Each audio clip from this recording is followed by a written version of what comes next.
बिस्मिल्लाहिर्रहमानिर्रहीम। ये दूसरा लेक्चर है, ये हम वहीं से शुरू करते हैं। वो आगे थोड़ा सा ना उसको क्या कहते हैं, हैंग हो गया था लैपटॉप। मुझे लगता है लैपटॉप भी जो है ना थक गया चलो ठीक है, यहाँ तक हमने कर लिया था। यहाँ से आगे मैं शुरू करता हूँ। देखें ये अगेन वही डायग्राम है। आई होप ये बार बार मैं इसलिए शो करता हूँ क्योंकि यही आपको समझ आना चाहिए। देखें ये यूरिथ्रा है, ये वजाइनल ओपनिंग है, ये हाइमन है, और ये वाला जो फर्स्ट 3 सेंटीमीटर हैं वो है ए। हाँ, एक इम्पॉर्टेंट बात और है कि बी कैसे पता चलेगा। देखें ए होता है 3 centimetre above hymen, -3 centimetre above hymen.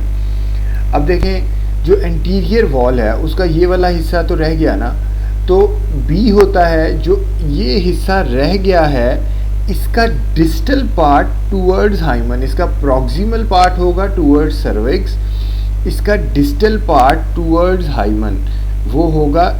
अब देखें ए क्या है, 3 सेंटीमीटर अवे फ्रॉम हाइमन, ये वाला पॉइंट, ठीक है।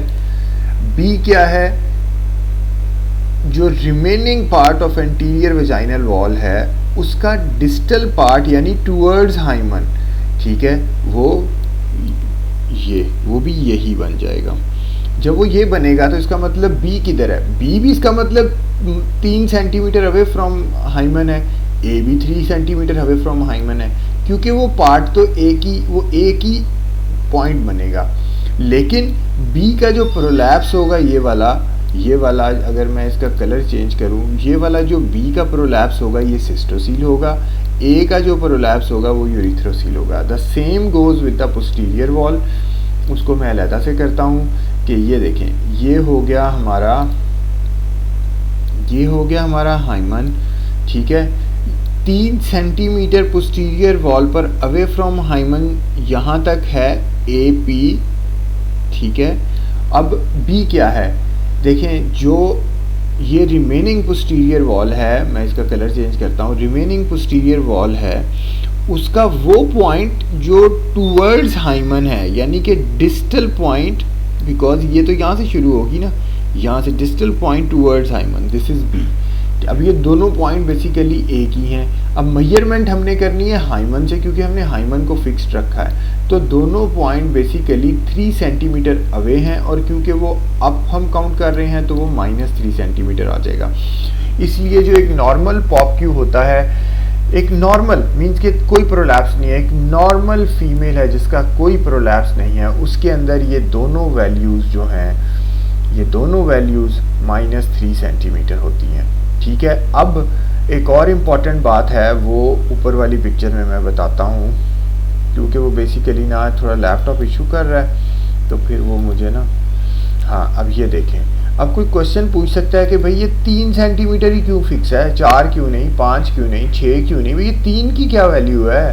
3 की वैल्यू ये है कि हाइमन ये है, एक आइडिया ये है कि 3 सेंटीमीटर अवे जो है ना, 3 सेंटीमीटर अवे यूरिथ्रोवेजाइकल जंक्शन है ये यहाँ पर, क्योंकि ए पार्ट यूरिथ्रोसील को शो करेगा हमेशा, वो ब्लैडर को शो नहीं करेगा, इसलिए यूरिथ्रोवेजाइकल जंक्शन पर जाकर ए ख़त्म हो जाना चाहिए। और एक आइडिया है कि ये जो डिस्टेंस है ये वाला, ये 3 सेंटीमीटर होता है, इसीलिए इसको फिक्स कर दिया गया है कि आप इसको 3 सेंटीमीटर लेंगे। फिर जब उन्होंने सामने वाले को 3 किया तो उन्होंने रेक्टोसील के लिए भी यही क्राइटेरिया रखा कि आप जो है ना पोस्टीरियरली 3 सेंटीमीटर के ऊपर निशान लगा लेंगे। ये मार्कर के साथ हम लगाते हैं जब हम वजाइना की वो मेजर करते हैं ना, एक नॉर्मल में जिसका पॉप क्यू नहीं, जिसका प्रोलैप्स नहीं हुआ, तो आप वजाइना के अंदर जो पॉप क्यू स्टिक है वो डालकर 3 सेंटीमीटर के ऊपर एक डॉट लगा देते हैं, और वो डॉट मीन्स अब हमें शो करता है कि ये ए है या ए पी है, ठीक है, समझ आ गई आपको।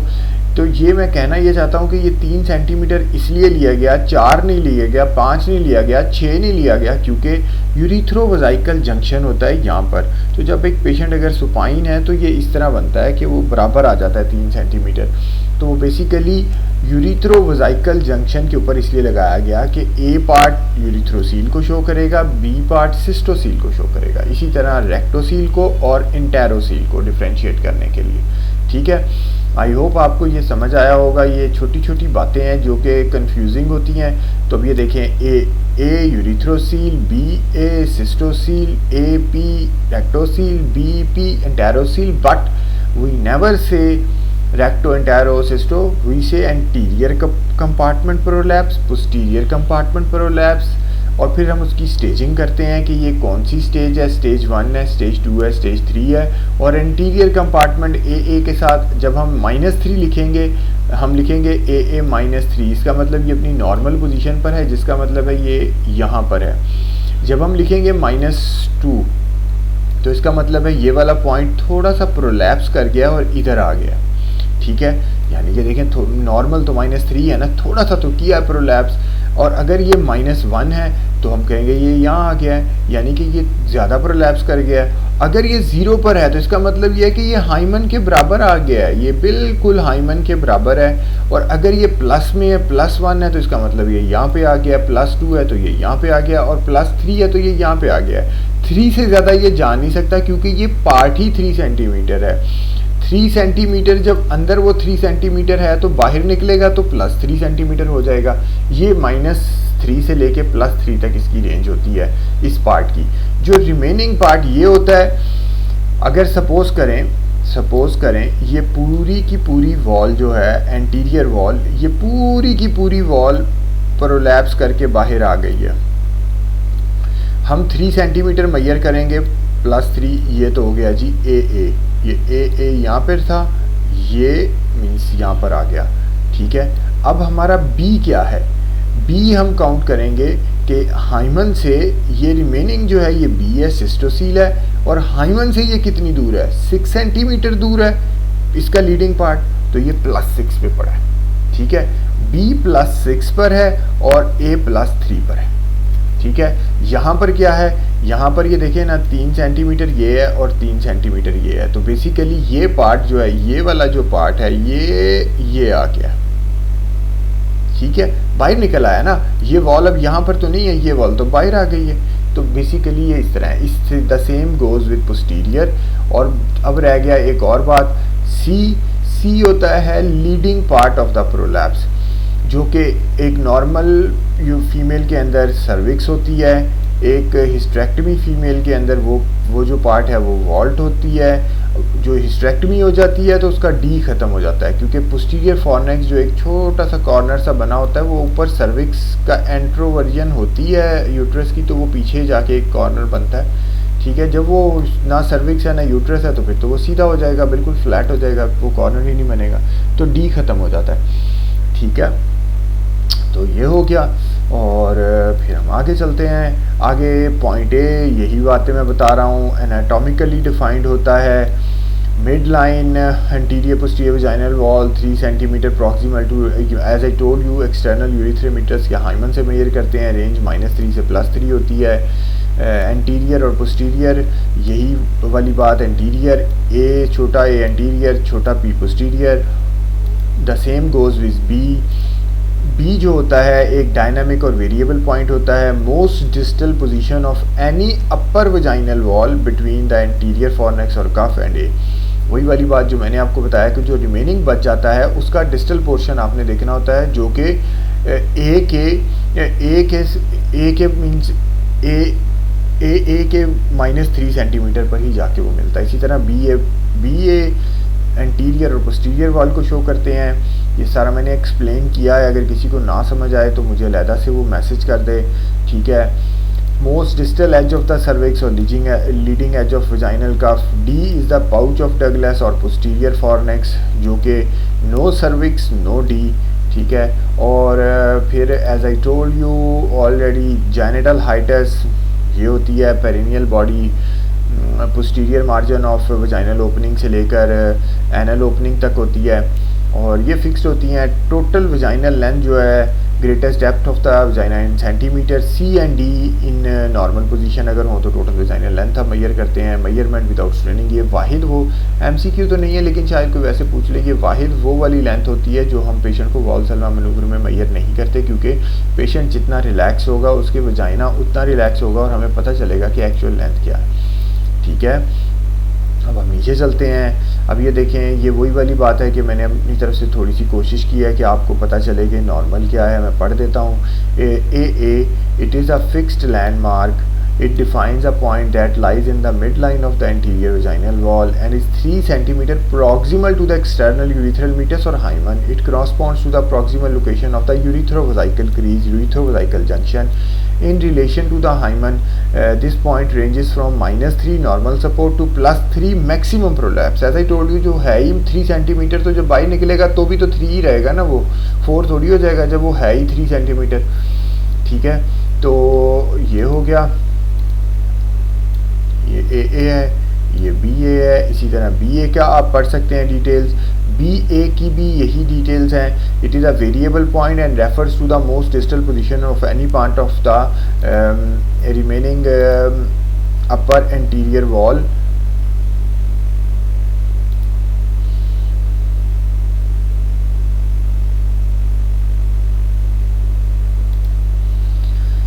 It is -3 centimetre in the absence of prolapse. जब प्रोलैप्स नहीं है तो ये वहीं पर होगा जहाँ पर ए है। Point ranges is 0.3 in the absence of prolapse to total vaginal length -3 to +8 centimetre. देखें, एज आई टोल्ड यू कि जब वो पूरा वजाइना बाहर आ जाएगा तो आपने उसको हाइमन से मेजर करना है, वो टोटल वजाइनल लेंथ ही बन जाएगी। टोटल वजाइनल लेंथ 8 से 10 सेंटीमीटर और 8 से आई थिंक 12 सेंटीमीटर होती है, मुख्तलिफ फीमेल्स की डिपेंड करता है, वो मेजर करने पर पता चलेगा, लेकिन 8 से आई थिंक 12 होती है, इसके बीच में होती है। 10 एवरेज भी ले लेते हैं या 9 एवरेज ले लेते हैं।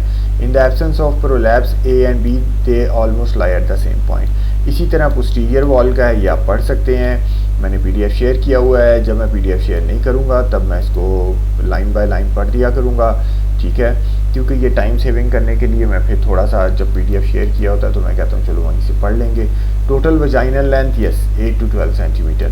जेनिटल हाइट की तो नॉर्मल रेंज क्या होती है 2 to 4 सेंटीमीटर। पेरिनियल बॉडी की 3 सेंटीमीटर। ये फिक्स रहेंगी, ठीक है, फिक्स इस तरह रहेंगी कि आप मेजरमेंट्स आपको पता है, आपने मेजर किया और आप लिख देंगे, ये वेरिएबल नहीं होंगी फिर, अनलेस अनटिल जो है प्रोलैप्स होगा तो फिर आप उसके हिसाब से मेजर करेंगे। डी जो है pouch of Douglas, it is -8 to 10 centimetre. You can see that कि हमारी वजाइनल लेंथ भी तो इतनी थी ना, ये देखें, ये वजाइनल लेंथ 8 to 12 थी और पोस्टीरियर फॉर्निक्स 8 to 10। माइनस इसलिए लिखा है क्योंकि ये अपर होगा ना, अपर अवे फ्रॉम हाइमन, ठीक है। Cervix, most distal edge of the cervix और leading edge of the vaginal काफ़ी हो गया। अब यहाँ पे मैं कुछ आपको एग्जांपल्स शो कर देता हूँ जो कि उन्होंने कोशिश तो की है कि किसी तरह एक्सप्लेन कर सकें, लेकिन ये बड़ा मुश्किल है। अब ये देखें कि ये क्योंकि प्रोलैप्स बाहर को आया हुआ है तो हाइमन से बाहर को ये ए है और ये हाइमन से बाहर को ये बी ए है।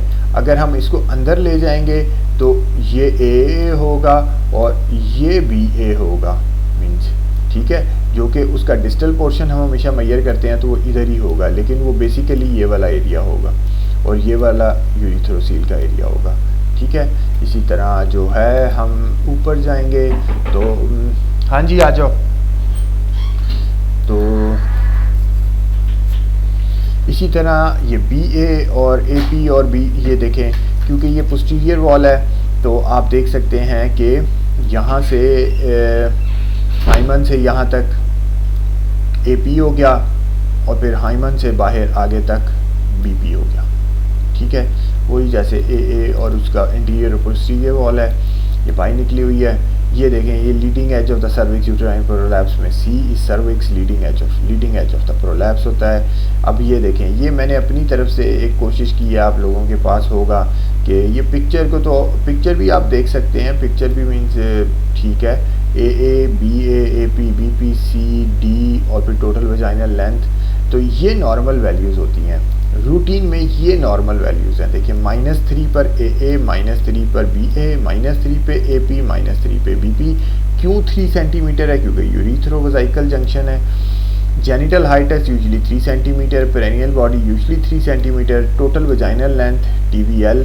अब देखें जो डी है हमारा posterior fornix, as I told you, वो भी ऑलमोस्ट वजाइनल लेंथ के बराबर होता है 10 सेंटीमीटर। माइनस इसलिए लिखा है क्योंकि वो अंदर की तरफ होता है, ठीक है। और सी जो है वो सर्विक्स थोड़ा सा पोस्टीरियर फॉर्निक्स से आगे होता है 2 सेंटीमीटर, इसलिए वो कम है, तो वो -8 है। ये नॉर्मल पॉप क्यू है, नॉर्मल पॉप क्यू नहीं बोलना चाहिए, पॉप क्यू का ग्रिड है, ये नॉर्मल वैल्यूज़ हैं उसकी, ये मैंने इसलिए लिखी हैं ताकि आपको अब देखें अगर आगे अब जब हम एबनॉर्मेलिटीज़ करेंगे तो आप देखेंगे कि ये पॉप क्यू बना होगा, लिखा होगा ए इज़ -2, इसका मतलब थोड़ा सा नीचे आ रहा है -1 0 ए, बाकी सब छोड़ दें, बाकी सबको आप भूल जाएं अभी, ठीक है। ए पे फोकस करें, +1 हाइमन से बाहर आ गया, +2 और आगे चला गया नीचे को, और +3 पूरा प्रोलैप्स हो गया, और ए का प्रोलैप्स हुआ है, बाकी सब कुछ ठीक है। This is urethrocele which is 3 centimetre outside hymen.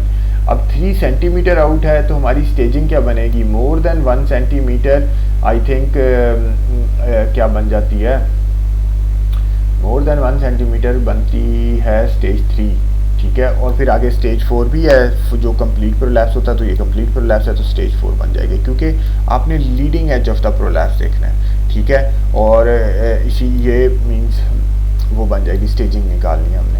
तो ये बहरहाल इस तरह पॉप क्यू है, ये इतना मुश्किल नहीं है अगर थोड़ा सा इसको अंडरस्टैंड करेंगे दोबारा से। अब इस पिक्चर को दोबारा देखें, होपफुली आप इसको अंडरस्टैंड करेंगे। स्टेज 4 मुझे देखने देंगे, टोटल वजाइनल लेंथ -2 सेंटीमीटर, ठीक है, greater than total vaginal length -2 centimetre, हाँ ठीक है। तो ये बहरहाल ना